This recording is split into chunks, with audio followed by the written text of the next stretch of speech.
Kembali lagi di channel MC6 di sini. Pada kesempatan kali ini kita akan membahas memilih saham pada kelompok saham LQ45. Ada beberapa kelompok saham seperti indeks LQ45 ini yang paling populer ya.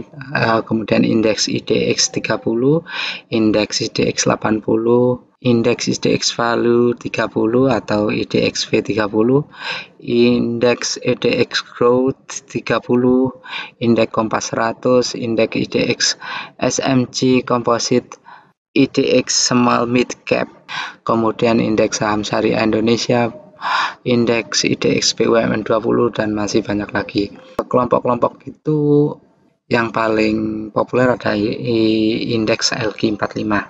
Bagaimana kita tahu perusahaan-perusahaan apa yang termasuk LQ45?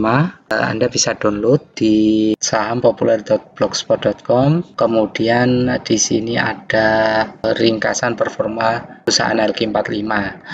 Bisa di-download di sini atau di sumbernya di IDX ya, webnya idx.co.id. Kita klik saja ringkasan performa LQ45. Kemudian kita unduh yang terakhir. Setelah kita unduh yang terakhir ini, kita lihat cara membaca kinerja perusahaan yang ada di LQ45 sesuai urutan saja, urutan dari abjad ya. Yang pertama kita baca adalah Adaro. Untuk kita yang pemula, kita sulit biasanya membaca angka-angka yang ada di sini. Jadi kita akan membaca grafik. Kalau ini grafik pergerakan harga sahamnya ya, ini. Kemudian grafik kalau fundamentalnya kita lihat laporan keuangannya dari grafik saja ya. Contohnya yang pertama ini kita baca total aset dan liability. Di sini kelihatan total asetnya naik ya, karena ini agak mendatar karena sampai Juni 2019, cuman liabilities-nya juga ikut naik ya, trennya ya, tapi asetnya ikut naik. Nah, ini tergolong perusahaan wajar dan perusahaan bagus, tapi lebih bagus lagi bila asetnya naik tapi liabilities-nya turun. Kemudian kita lihat grafik equity, kita perbesar ya. Di sini grafik equity-nya naik ya, tumbuh terus, modalnya tiap tahun. Nah, dari sini dapat dikatakan bagus sampai Juni 2020. Kemudian total revenue atau pendapatan 2016 ini turun, kemudian Juni 2019 ini kemungkinan turun ya. Kalau sampai 1 tahun, misalnya sampai Desember 2019, kelihatannya turun. Dari sini baru kelihatan ini perusahaan kurang bagus untuk pertumbuhannya.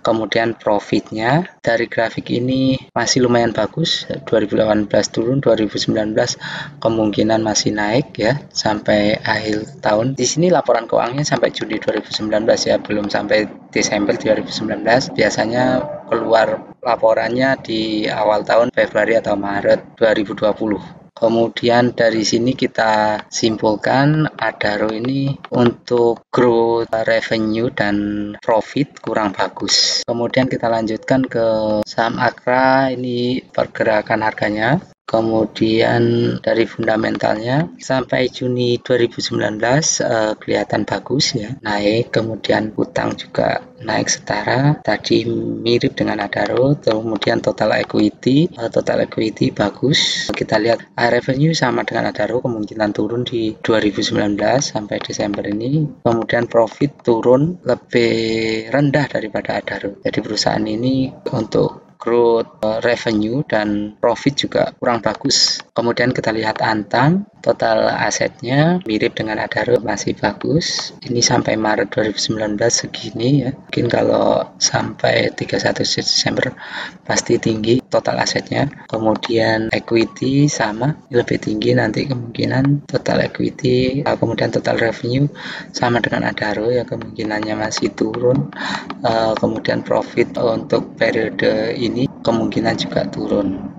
Mirip-mirip lah dengan Adaro dan Akra tadi ya. Dan kita lanjutkan ke saham Astra Internasional. Kita lihat nanti pergerakan harganya, kemudian liability dan asetnya, dan equity lebih bagus ya dari Adaro, Akra, dan yang terakhir tadi. Kemudian equity juga lebih bagus ya. Kemudian Juni ini sampai pertengahan tahun kemungkinan ini turun tapi sedikit ya untuk revenue. Kemudian untuk profit sama turun tapi sedikit, lebih bagus dari Adaro. ASII lebih bagus dari Adaro. Kemudian kita lihat BCA, pergerakan saham, nilai sahamnya bagus sekali ya, naik terus sampai sekarang. Ini update sampai Januari awal nih 34.000 ini menyentuh ya. Kemarin Jumat harga sahamnya. Kemudian kita lihat laporan atau grafik keuangannya. Untuk liability dan aset ini tinggi sekali liability, tapi karakter bank memang seperti ini. Kemudian total equity-nya naik bagus sekali, hampir sempurna ya. Kemudian ini pendapatan bunga atau pendapatan dari bank itu ya. Ini sampai Juni 2019 segini, kemungkinan sampai 31 Desember naik ya, tapi naik tipis. Perusahaan ini kita lihat profitnya sama, kemungkinan naik tipis ya di sampai 31 Desember 2019 naik tipis. Perusahaan ini dibandingkan perusahaan-perusahaan sebelumnya, ini adalah perusahaan yang paling bagus. Dilihat dari sisi interest income dan pendapatan bersih ya, profit untuk tahun ini. Oke, terus seperti itu kita lanjutkan untuk screening saham-saham lainnya. Screening saham-saham lainnya sampai 45. Nanti kemungkinan kita akan mendapatkan 10 perusahaan yang bagus atau yang layak kita beli, sekitar 10 yang laporan keuangannya tadi seperti BCA, grafik keuangannya tadi bagus seperti BCA, dan dari 10 itu kita pilih lagi kemungkinan 1 sampai 3 saja untuk Anda yang pemula. Kita pilih saham 1 sampai 3 saja pemula yang kita prediksi pendapatannya naik dan profitnya juga naik ya. Setelah 3 grafik tersebut, setelah kita screening semua ya, kemudian ketemu 3 saham tersebut, kemudian kita menentukan kapan masuknya. Contoh ya, kita ketemu tadi BBCA, kapan masuknya? Dia naik terus ya, kalau menurut grafiknya tadi naik terus.